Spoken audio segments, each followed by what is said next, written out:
వ్యాసుడు చెప్పిందే చెప్తుంటారు. కారణం ఏమిటంటే వ్యాసుడు అంత గొప్పగా మహాసముద్రానంత వాంగ్మయం ఇచ్చేశాడు.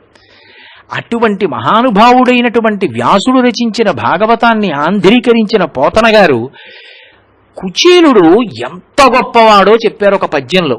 ఆయన అన్నారు, గోవింద సుఖుండు కుచేలుండు నానొప్ప విప్రుండు బ్రాహ్మణుండు రాగాది విరహిత స్వాంతుండు శాంతుండు ధర్మవత్సలుడు ఘనుడు విజితేంద్రియుండు ధర్మవేత్త బ్రహ్మవేత్త దారిద్ర్యంబు బాధింప ఒరుల కార్పణ్య బుద్ధి నడుగబోవక తనకు తా నబ్బినట్టి కాసు 10,000 నిష్కముల్గా తలంచి ఆత్మ మోదించి పుత్రధరాభిరక్ష ఒక విధంబుగా చేయుచు నుడ్డునంతా అన్నారు. ఇంత పెద్ద విశేషం ఇంత గొప్పగా చాలా తక్కువ మంది గురించే మాట్లాడతారు.